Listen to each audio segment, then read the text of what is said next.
Hey guys, welcome to Whiskey. I'm Jeff. This is a channel where I offer my thoughts and opinions on a specific whiskey, and if you stick around to the end, I'll be giving it a score as well. If that sounds interesting, hit subscribe down below, and with that out of the way, let's jump into our review. Today we're looking at the Oban 10-year-old special release from 2022. Stick around.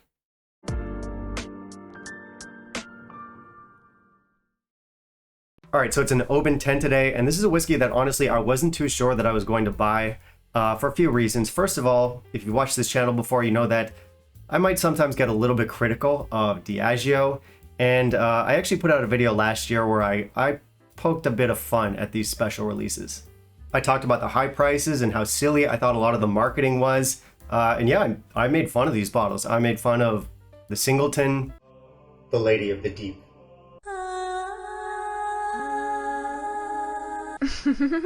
There was the Cardew, the Mystical Songbird.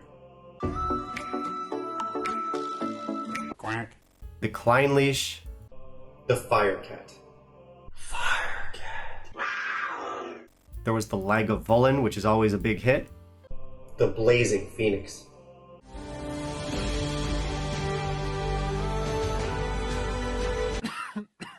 And of course, that also included our Oban 10-year-old here. The Enchanted Forest Hopper.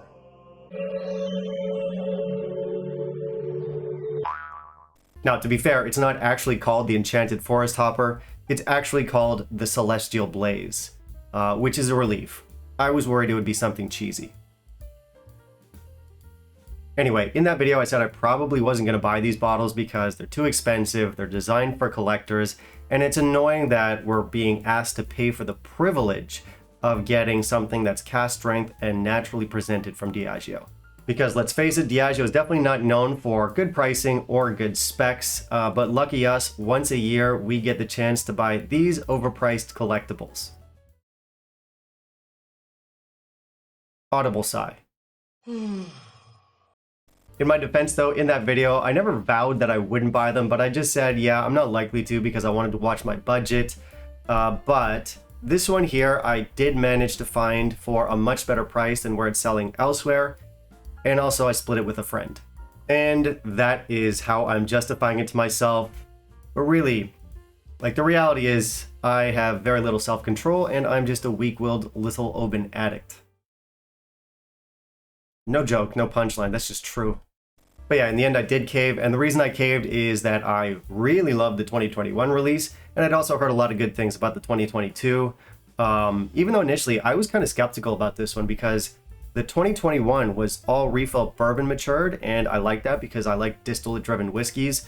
But when I heard that this one was going to have sherry and Amontillado seasoned casks in the mix, yeah, I was a bit skeptical.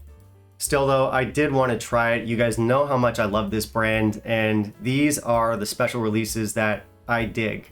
You know, when everyone else is out there scrambling to get their Lagavulins and their Taliskers, it's the Obans that I get the most excited about. And that's because I'm different. I'm special. Anyway, that is enough blathering. Let's jump into our review. In the meantime, if you'll kindly leave a like down below, that'd be greatly appreciated.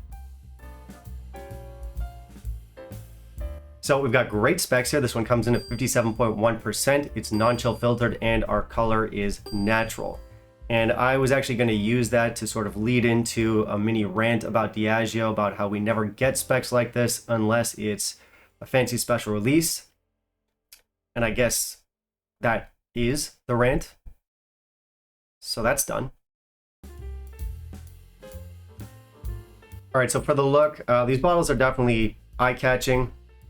Some call them tacky, and they kind of are, but to be honest, I quite like the look. I did prefer the previous year. I like the 2021 look more, but no, these are fine. In the last couple of years, they've really leaned into like the artsy, hand-drawn painting aspect to it. Luckily, it doesn't come off too cartoony, so they're tacky, but they're also premium looking, which is a hard balance to strike. I like the look. 4 out of 5. I could not find non-chill filtered or natural color anywhere on the label or on the box, but we do know that it is. We have a ridiculous legend on the back of the box, which I guess is to be expected. Yeah, I mean, it's a big old space bunny, isn't it? So I did not add any water to this, but you might want to. Personally, I prefer it without. On the nose, we get stuff like salt, coastal sea air, we get a gentle honey, kind of like a floral honey. There's also malt, vanilla, marzipan, cereal. It's classic Oban. With some more time in the glass, we get a beautiful fruitiness start to appear. We get blackberries, dark berries, there's Concord grapes in here, there's plum, there's dates, there's even some very faint banana in here. It's a really nice nose. On the arrival, I get salt, cereal, white pepper, and honey. Soon after, we get more florals and fruits start to come in. I get vanilla in here. There's, again, that faint banana. And that leads us into a long finish with a lot of dark fruits. I get stuff like blackberries, cranberries. There's some plums in here. There's a lot of grapiness, so like slightly sour Concord grapes, grape juice, that kind of thing. Very nice. All right, so this is really good stuff, and it's better than I thought it was going to be. Like I said, I love the 2021, which was all refill bourbon matured. And I was worried when they first announced these and they announced the cask breakdown that the extra cask influence would kind of dominate the whiskey. Luckily, it doesn't. The cask influence here shows a good deal of restraint. It complements the whiskey, but it doesn't overpower it. And I like that this one's a little bit different. It does add variety. It's not like they're just trying to replicate the 2021 again. Oppositely, they're not doing anything too like subversive. It's not weird. It's just different enough. The big distillate-driven, intense flavors are still there. It's still very Oban, but I do think the casks brought something new to the table this year, or I guess last year. So for me, it's right where it needs to be. And as I've said about 17 times now, I love these special releases. I love this brand, and if you like coastal whiskey too, this is not something you want to overlook. I think this goes beyond stuff like Talisker or Old Pulteney. I think Oban is one of the ultimate coastal whiskeys, and that's still very much at the core of this release. This is very coastal, it's very maritime. The house style shines in this whiskey, but again, the casks do great work here. I love the dark berries and the dark fruits. Add something different to the mix, so I love this stuff. And I love how this develops on the palate. Initially, it's salty and spicy. On the mid palate, it's still quite savory, but then some fruitiness starts to come in. And by the end, you're on these really rich, dark fruits. So I like the progression of flavor here. In terms of complexity, I wouldn't say this is a basic whiskey at all. We definitely do have some nice complexity, but for me, it's less about the flavors themselves, and it's more of like a sensory experience, because this is salty, it's spicy, it's slightly sour, it's slightly bitter, but it's also slightly sweet and fruity. It's coastal, so it's more about the way it hits than the actual flavors. Does that make sense? Well, it makes sense to me, and it's my channel. Score for this stuff is 91. I absolutely love it. Of course, the big question is this better? Is it worse? Is it same level as the 2021 release?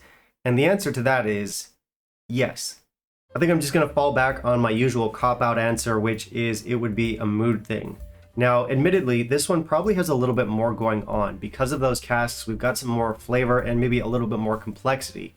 But I also really like the stripped back, simple, straightforward style that we get in the 2021. So, depends what you're looking for. They're both excellent. So at the end of the day, if you're a fan of Oban or if you're a fan of intense coastal whiskeys, I wouldn't overlook this one. Even though I do take the piss out of Diageo, and a lot of these special releases can be pretty silly with all the marketing and all the hype, but good whiskey is good whiskey, and this one is just very much in my wheelhouse, so I'm recommending it. So value is where it gets kind of tricky with these releases. I picked mine up at a cheaper price than where it sells elsewhere in the city. Mine was about just over 100 US, just shy of 80 pounds, and I won't lie, I like it for that. Elsewhere in town, it's selling for almost $130. I think that's too much, but yeah, for what I paid, I'm good. In fact, I would actually buy this again for the price that I paid, and I would recommend that if it's affordable, it is worth picking up. I got lucky. I managed to try this before I bought it, so I knew what I was signing up for. If you're lucky, you'll get the chance to do the same. I would recommend that. For the most part, I would say these special releases are not worth the money. Occasionally though, if you get lucky and if the price is right, they are, and this one is. Really good whiskey.